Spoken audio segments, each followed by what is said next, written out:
নমস্কাৰ আপোনালোকে চাবলৈ আৰম্ভ কৰিছে দেশ দুনিয়া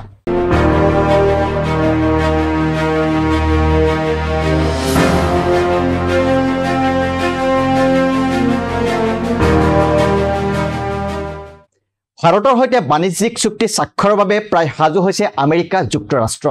সোমবাৰে এই ঘোষণা কৰিছে মাৰ্কিন ৰাষ্ট্ৰপতি ডনাল্ড ট্ৰাম্পে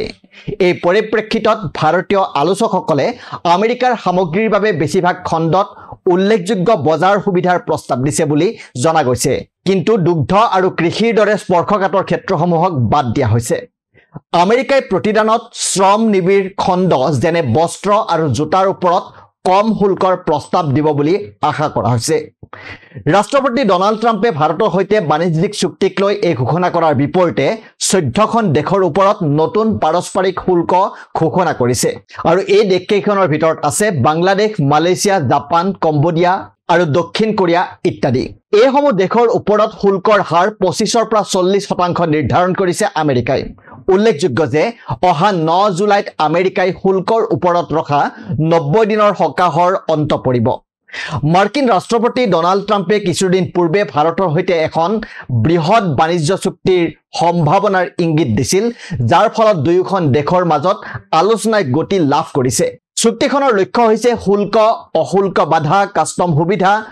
উৎপত্তিৰ নিয়ম আৰু নিয়ন্ত্ৰণমূলক বিষয়ৰ দৰে 19টা অধ্যায় সামৰি লোৱা বিশেষজ্ঞসকলৰ মতে এই চুক্তিয়ে ভাৰতৰ বজাৰত আমেৰিকান সামগ্ৰীৰ প্ৰৱেশ বৃদ্ধি কৰাৰ লগতে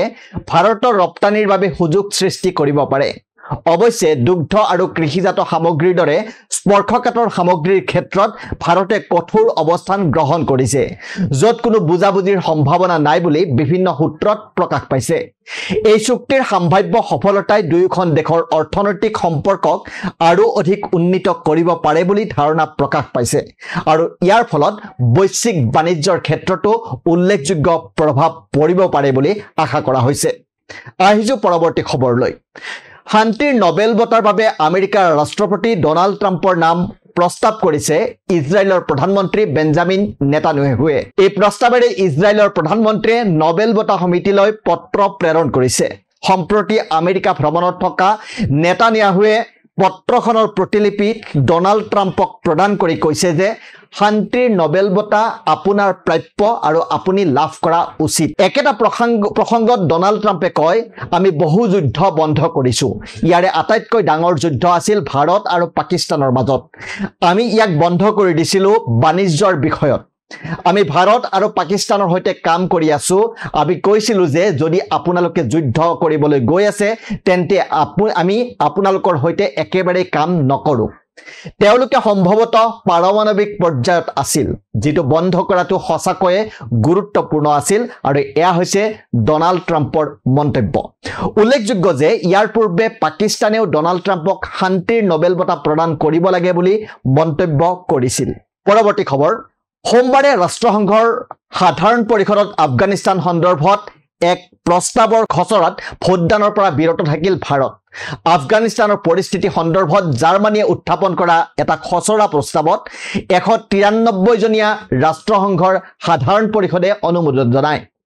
ৰাষ্ট্ৰসংঘৰ সাধাৰণ পৰিষদৰ প্ৰস্তাৱত তালিবানে নিয়ন্ত্ৰণ লোৱাৰ পাছত আফগানিস্তানত ভয়াবহ অৰ্থনৈতিক মানৱীয় আৰু সামাজিক পৰিস্থিতি অব্যাহত থকা হিংসা আৰু সন্ত্ৰাসবাদী সংগঠনৰ উপস্থিতি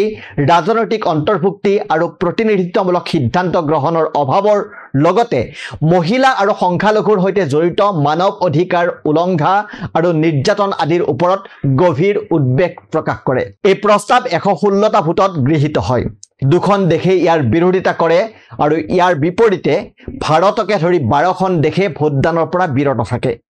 ৰাষ্ট্ৰসংঘত ভাৰতৰ স্থায়ী প্ৰতিনিধি তথা ৰাষ্ট্ৰদূত পৰ্বতানেনী হৰিছে কয় যে সংঘাতৰ পাছৰ পৰিস্থিতি হৈতে মোকাবিলা কৰিবলৈ যিকোনো ফলপ্ৰসূ নীতিয়ে ইতিবাচক আচৰণৰ প্ৰসাৰ আৰু ক্ষতিকাৰক কাৰ্যক নিৰুৎসাহিত কৰাকে ধৰি বিভিন্ন ব্যৱস্থাৰ মাজত ভাৰসাম্য ৰক্ষা কৰিব লাগিব হৰিছে কয় আমি বিশ্বাস কৰোঁ যে কেৱল